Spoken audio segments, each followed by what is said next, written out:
안녕하세요. 크립토TV입니다. 9월 13일 청문회에서 FTX의 코인 매각을 결정할 가능성이 높다는 전망이 나왔는데요. 현재 기준 코인 시장에 대한 제 전망과 위 사건에 대한 대응 전략에 대해서도 한번 말씀드려 보겠습니다. 오늘은 바로 본론부터 들어가겠습니다. 예전 영상들에서도 중간중간 좀 언급은 드리긴 했지만 23년에 대한 제 코인 시장 전망과 그리고 대응 전략에 대해서 다시 한번 지금도 변함이 없기 때문에 다시 한번 짚고 넘어가겠습니다. 결론은 23년 말까지는 코인 시장이 별로 재미가 없겠구나. 이게 제 기본적인 생각입니다. 물론 비트코인 현물 ETF가 파괴적 혁신이고 최근에 연이은 호재들이 정말 많이 나왔었잖아요. 현물 ETF 가능성에 비트코인 반감기 내년 4월 5월 앞두고 있고 그레이스케일도 승소를 했고 리플도 일부 승소를 하는 등 연이은 호재가 많았으나 그럼에도 불구하고 올해 말까지는 재미가 없겠다. 여러 가지 이유가 있겠지만 저는 두 가지로 생각을 해봅니다. 다시 한번 소개를 해드리면 첫 번째, 유동성이 너무나도 말라가고 있습니다. 여기에서 미국은 일단 제외를 시켜줘야 될 텐데요. 왜냐하면 달러를 자기 마음대로 찍을 수가 있잖아요. 근데 그런 미국에서조차도 이제 유동성이 말라가면서 증시가 하락할 가능성이 점쳐지고 있죠. 그리고 전 세계적으로 보더라도 유동성이 있는 나라였다 쳐도 그 돈들이 다 어디로 갔나요? 주식이나 부동산 시장으로 들어갔습니다. 심지어 이런 곳들은 완화 정책이 계속 나오고 있죠. 그런데 반해서 코인은 아직도 규제가 불분명하기 때문에 이런 돈들이 들어올 가능성이 현재 적다. 이게 제 기본적 생각이고요. 두 번째입니다. 23년 말까지 코인에 잔잔한 호재가 아니라요. 큰 호재가 나올 가능성이 너무 낮다. 예를 들면 현물 ETF 같은 거죠. 하나만 예를 들어보면 SEC가 현물 ETF를 근 10년 가까이 반려를 해오고 있는데요. 지금 24년 3월 중순까지는 블랙락이나 피델리티나 여러 현물 ETF 신청을 연장을 시킬 수가 있죠. 근데 굳이 SEC가 그거를 땡겨서 올해 10월에 승인을 해준다? 제가 볼 땐 가능성이 매우 낮다고 봅니다. 그래서 이런 두 가지 이유 덕분에 이제 저의 대응 전략은 지금 제가 실제로 쓰고 있는 전략입니다. 적당한 상승 혹은 단독 상승, 알트코인 기준입니다. 알트코인 어떤 한 코인만 호재가 나오면 하루에 20% 30% 오를 수 있잖아요. 그런 걸 얘기를 드리는 거고요. 이러면 하루에 20-30% 오르면 저는 분할 매도를 하고 있는 편입니다. 네, 올해 2월 달에 제가 중국발 호재 컸을 때 그때 한번 글을 써서도 말씀을 드렸었죠. 그때는요, 하루에 30% 이상 두 번 오르면, 그러니까 이틀 연속 오르면 팔았다고 말씀을 드렸는데 그때랑 지금은 좀 다릅니다. 유동성도 말라버렸기 때문에 배틀을 좀 짧게 잡는 거죠. 근데 왜 장기 투자하면서 팔아는 거냐? 저는 더 저렴해진 코인을 싸게 살기 위한 제 어찌 보면 모험인 거죠. 여러분들을 따라라고 하는 게 아니라요. 저는 이렇게 생각을 합니다. 그래서 더 큰 악재가 나오고 하루에 10% 이상 떨어지는 알트코인이 떨어지면 저는 그런 것들을 사겠다. 이게 지금 23년 말까지의 제 기본적인 전략입니다. 물론 현금이 더 많이 들어오시고 이런 분들은 이렇게 안 하셔도 되겠죠. 이제 저의 경우를 얘기를 드린 거고, 비트나 이더를 기준으로 한다면 이 퍼센티지에서 한 반 정도 이제 절반으로 내리시면 되겠죠. 예를 들면 비트코인 10% 이상 오르면 매도, 그리고 비트코인 5%, 이더리움 5% 이상 하락하면 매수, 이렇게 생각하시면 되겠죠. 저는 그렇게 지금 하고 있습니다. 그리고 비트, 이더를 제외한 알트코인을 살 때는 업비트에 스테이킹이 가능한 코인을 위주로 사려고 노력하고 있습니다. 이더리움, 솔라나, 에이다, 코스모스 이렇게 네 가지 딱 있잖아요. 그래서 이런 생각을 일단 들고 있다. 저는 이렇게 보시고 나서 이제 FTX 사건을 한번 다시 쳐다보겠습니다. 오늘은 이런 뉴스들을 볼 때 제 기본적인 의식의 흐름이랄까요? 이런 것들을 한번 소개를 해드려 볼게요. 일단 9월 4일자로 이런 기사가 나왔었습니다. FTX 파산 심리 임박, 코인 덤핑 우려 확산. 저는 이걸 보고 첫째 든 생각이 FTX 하면 주로 드는 게 FTT도 있지만 솔라나잖아요. 솔라나를 정말 많이 들고 있는데 그러면 솔라나 떨어지면 살 수 있겠다, 이 생각이 일단 첫 번째로 들었고요. 또 기사를 좀 소개를 해드리면 FTX의 솔라나 지갑을 한번 뒤져보니까 $10,000,000 상당의 솔라나 생태계 프로젝트 관련된 토큰을 이더리움으로 이체했다. 떨어질 수 있다는 거죠. 그래서 솔라나 친구들을 이더리움으로 좀 바꿔놨다고 보시면 될 것 같고, FTX의 코인을 34억 달러 정도 들고 있거든요. 근데 요것들을 팔아야 채무자들에게 주잖아요. 채무자들이 이거를 주간 한 1억 달러, 많게는 2억 달러 정도 매주 팔아서 요걸로 내 빚을 갚아주세요. 이런 얘기가 지금 나오고 있다는 거죠. 그래서 이제 첫 번째는 솔라나가 생각이 났고 사고 싶다. 그리고 두 번째는 들었던 이제 단어는 마운트 곡스가 생각이 났습니다. 비록 망한 건 똑같지만 차이는 있죠. 마운트 곡스는 이제 해킹돼서 망했고 FTX는 탐욕으로 운영을 잘못해서 망하긴 했는데, 아무튼 이 마운트 곡스가 사실 영향력은 훨씬 컸습니다. 지금 이거 2014년에 해킹당했는데 아직도 뭐 이 채무자들이 뭐 비트코인을 받으면 이 매도발 물량이 쏟아진다, 뭐 다 거래소에서 팔기 때문에 뭐 떨어질 수 있다, 이런 얘기가 나오고 있는데,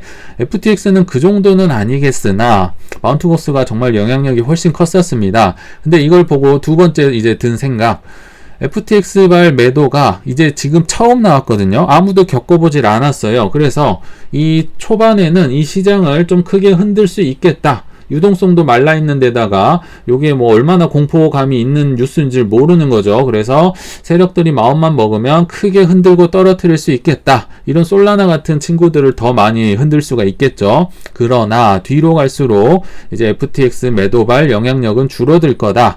지금 이게 하루 이틀 걸릴 일이 아니죠. 몇 년에 걸쳐서 이걸 팔아야 될 텐데, 이제 처음엔 흔들다가 나중에는 의뢰 또 파는 거네, 항상 파는 거 또 팔고 있구나, 이런 식으로 해석을 하면서 이제 뭐 시장을 흔드는 영향력은 줄어들 거다 하는 생각이 들었고요.